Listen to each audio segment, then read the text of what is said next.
اہمیت رکھتی ہے، یاد رکھیں۔ اسی طرح بعض ایسی چیزیں جن سے نبی اکرم صلی اللہ علیہ وسلم نے خود علاج کیا ہو، وہ آپ کے سامنے کچھ رکھتا ہوں واقعات اور کچھ چیزیں جن سے خود نبی اکرم صلی اللہ علیہ وسلم نے علاج کیا ہو۔ لیکن ایک بات اس سے پہلے میں بتا دوں کہ جو باتیں حدیث میں آتی ہے کہ آپ صلی اللہ علیہ وسلم نے ان سے علاج کیا ہے، آج بہت سی مرتبہ یہ ہوتا ہے کہ ہم کہتے ہیں ان سے تو جیسا طب نبوی کتابیں ہوتی ہیں، آپ پڑھتے ہیں اور علاج کرنے کی کوشش کرتے ہیں، فائدہ محسوس نہیں ہوتا ہے۔ وہ اس لیے کہ طب کا معاملہ ایسا ہے کہ اس پہ تجربات اور تجزیات کی ضرورت ہے۔ نبی اکرم صلی اللہ علیہ وسلم نے بہت سی باتیں فرمائیں، یہ مسلمانوں کی کم علمی رہی، بیوقوفی رہی، بد نصیبی رہی کہ طب نبوی ہم نے اپنے ہاتھ سے ضائع کر دی، کبھی اس پہ ریسرچ ہی نہیں کیا۔ کوئی بھی میڈیسن ریسرچ کے بغیر نہیں ہوتی ہے۔ رسول اللہ اگر یہ فرماتے ہیں کہ فلاں چیز میں یہ شفا ہے تو اس کا معنی یہ کہ اب ریسرچ کرنا پڑے گا نا، اس میں سے نکالنا پڑے گا کیسی شفا ہے، کس چیز کے ساتھ دنیا کی مل کے شفا دیں گی، کون سی اور چیزوں سے مل جانے سے فلاں فائدہ ہوگا۔ ریسرچ ورک کبھی نہیں ہوا، اور افسوس مسلمانوں نے یونانی طب کو اپنا طب سمجھا اور یونانی طب کو مکمل طور سے لے لیا، اور طب نبی اس کے چکر میں پوری ختم ہو گئی کہ آج بہت ساری باتیں جو طب نبی میں الفاظ آتے ہیں وہ دوائیں کس کو بولتے ہیں ہم کو معلوم نہیں۔ وہ تو تبھی معلوم ہو سکتا تھا جب اس زمانے کے بعد سے لے کر مسلمان اس کو استعمال کرتے رہتے، اس پہ تجربات کرتے۔ افسوس کہ اتنا زبردست ذریعہ طب کا ہم نے کھو دیا۔ لیکن پھر بھی کچھ باتیں جو آتی رکھنے کی کوشش کرتا ہوں، وہ جس سے رسول اللہ صلی اللہ علیہ وسلم نے شفا کے لیے استعمال کی دواؤں کے طور پر۔ سب سے پہلے جو حدیث میں آتا ہے وہ یہ کہ آپ شہد سے علاج کیا کرتے تھے۔ ایک مرتبہ ایک شخص آیا اور کہا اللہ کے رسول صلی اللہ علیہ وسلم، میرے بھائی کو پیٹ خراب ہو چکا ہے، اسے دست ہو رہے ہیں، آپ صلی اللہ علیہ وسلم نے کہا اسے شہد کھلاؤ۔ وہ گیا شہد کھلا کر آیا، کہا اللہ کے رسول اور بڑھ چکے ہیں، کہا اور کھلا۔ پھر اس نے کھلا کر آیا، کہا اللہ کے رسول صلی اللہ علیہ وسلم اور بڑھ چکے ہیں، کہا اور کھلا۔ 3 مرتبہ کھلانے کا حکم دیا۔ پھر وہ آ کر کہا اللہ کے رسول اور اس کے دست بڑھ گئے ہیں، تو کہا اللہ کی کتاب سچی ہے، تیرے بھائی کا پیٹ جھوٹا ہے، اسے اور کھلا شہد، اس لیے کہ اللہ نے شہد کے تعلق سے کہا اس میں شفا ہے، تو اللہ کی کتاب سچی ہے، تیرے بھائی کا پیٹ جھوٹا ہے، اسے اور کھلا۔ جب اور کھلایا گیا تو ان کو شفا مل گئی اس چیز سے۔ آپ دیکھ رہے ہیں جہاں شہد کھلایا گیا وہیں عقیدہ دیکھیے ساتھ میں، کھلا اس کو، اس میں شفا ہے، بس اگر کہہ دیا تو کہہ دیا، یہ نہیں کہ اور عموماً دیکھے تو شہد کھلانے سے بہت سے لوگوں کے دست اور بڑھ جائیں گے، ظاہر تو یہ دکھتا ہے لیکن اس میں شفا ہے، وہ شفا اور فائدہ دیتا ہے۔ اس لیے کہ کبھی دست کا روکنا درست ہوتا ہے اور کبھی ان کا نکل جانا اچھا ہوتا ہے، تاکہ بیماری جو اندر ہے جراثیم پورے نکل جائے پیخانے کے ذریعے۔ تو کہا تیرا بھائی کا پیٹ جھوٹا ہے، اللہ کی کتاب سچی، اور کھلاؤ اس کو ایک بار، اور کھلایا، دست بند ہو گئے، شہد کے ذریعے شفا۔ اسی طرح آپ صلی اللہ علیہ وسلم نے زمزم کا استعمال کیا شفا کے لیے، اور فرمایا زمزم جس نیت سے پیا جاتا ہے اللہ اس میں شفا رکھتا ہے۔ تو یہ علاج بھی ہم کر سکتے ہیں کہ جب حج کو جانا ہو، عمرے کو جانا ہو، جو لوگ جاتے ہیں آپ ان کو کہیے کہ بھائی زمزم ہمارے لیے لائیے، یا خود گئے تو خوب پیجیے اس نیت سے کہ اللہ فلاں مرض کے لیے شفا، فلاں مرض کے لیے شفا، فلاں، اس لیے کہ زمزم جس نیت سے پیا تھا فرماتے ہیں اللہ نے اس میں شفا رکھی ہے اس پانی کے اندر، تو زمزم کا استعمال کیجیے دوا کے لیے۔ اسی طرح گائے کا دودھ یہ بھی بڑا مفید ہے، یاد رکھیے آپ صلی اللہ علیہ وسلم فرماتے ہیں کہ گائے کا دودھ پیا کرو، اس میں شفا ہے، اور اس کے پنیر کو کھایا کرو، اس میں بھی شفا ہے، اس لیے کہ گائے مختلف قسم کے جھاڑ کھاتی ہے جس کے وجہ سے اس کے دودھ میں شفا ہوتی ہے، لیکن اس کے گوشت میں بیماری ہے۔ کیا فرما رہے ہیں آپ صلی اللہ علیہ وسلم؟ گائے سے علاج کیا کرو، اس کے دودھ میں شفا ہے اور اس کے پنیر میں شفا ہے، لیکن فرمایا اس کے گوشت میں بیماری ہے۔ لیکن ہمارے پاس تو گائے کے گوشت کا معاملہ کیا ہوتا ہے آپ سب جانتے ہیں، اس کے بغیر کوئی دعوت مکمل نہیں ہوتی، اور اس حد تک اس کو کھایا جاتا ہے کسی کو انتہا نہیں۔ آپ کھا سکتے ہیں، حلال ہے، یہ حرام نہیں ہے، لیکن اگر بکثرت اس کو کھائیں گے تو اس میں بیماری ہے، یاد رکھیں کہ رسول اللہ نے واضح اور ایک نہیں ایسی 5 سے 6 روایت ہے جس میں کہا اس میں بیماری ہے، اس کے گوشت میں بیماری ہے۔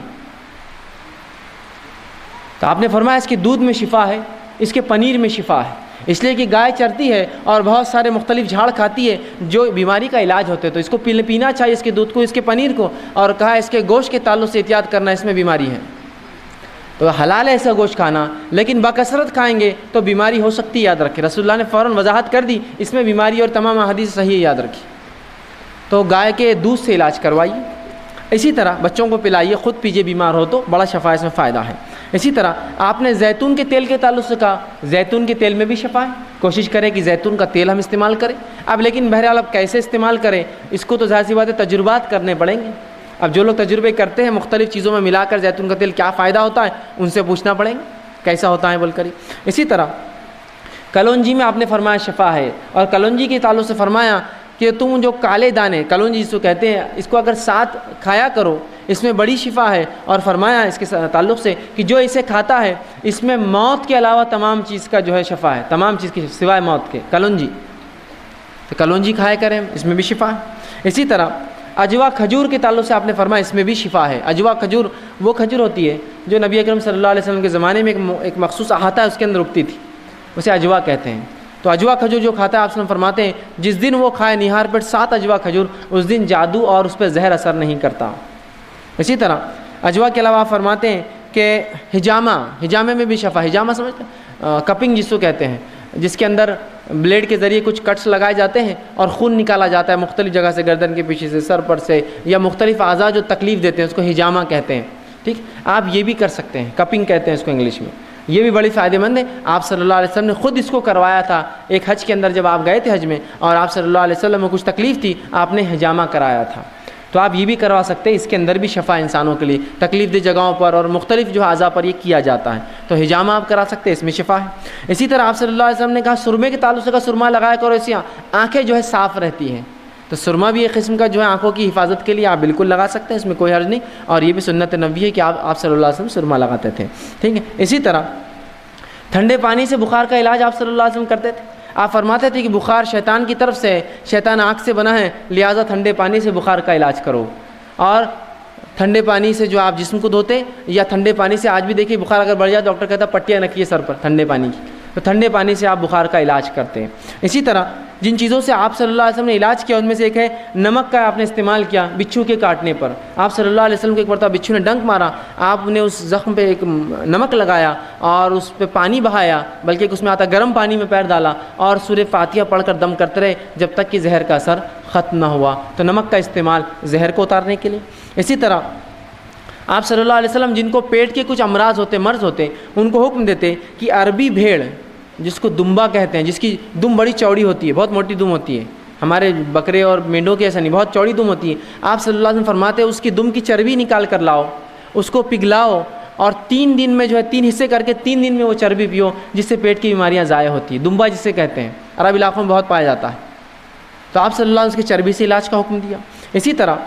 راکھ سے بھی آپ صلی اللہ علیہ وسلم علاج کروایا۔ آپ صلی اللہ علیہ وسلم جنگ احد کے اندر جب آپ کو کچھ زخم ہوئے تو فاطمہ رضی اللہ عنہا نے کھجور کے پتوں کو جلایا، اور اس کے جلنے کے بعد جو راکھ تھی اس راکھ کو جو زخم پہ لگا کر اس پہ پٹی لگائی، تو یہ بھی جو ہے اس سے بھی آپ صلی اللہ علیہ وسلم نے شفا طلب کی۔ تو یہ وہ تمام کچھ چیزیں تھیں جو احادیث میں ملتی ہے، میں نے کچھ مختصر جو میرے سامنے واضح تھی میں نے آپ کے سامنے رکھنے کی بہرحال کوشش کری۔ ان چیزوں کے ذریعے آپ نے طلب کی، اس کا مطلب یہ ہوا کہ یہ چیزوں کے ذریعے اور بھی جو حلال چیزیں ہیں ہم سب ان کو استعمال کر سکتے ہیں علاج کے طور پہ۔ جہاں دعائیں بھی پڑھی آپ نے، قرآنی آیتیں بھی پڑھی، صورتیں بھی پڑھی، وہیں جو ہے دنیاوی علاج بھی کیا، شہد بھی کھایا اور زمزم بھی پیا، اور ساتھ میں جو ہے کھجور بھی کھائے، اور سرما بھی آپ لگاتے تھے، حجامہ بھی آپ نے کروایا، اور باقی بہت سی چیزوں میں حکم دیا کہ فلاں کرو فلاں کرو اور فلاں کرو۔ تو پتہ چلا جائز اشیاءوں سے میں اور آپ علاج کر سکتے ہیں، پھر چاہے وہ کیمیکل کے فارم میں ہو آج کل یا کوئی اور فارم میں، بس جائز ہونا یہ شرط ہے۔ اسی طرح اب اگر ہم بیمار ہو جائیں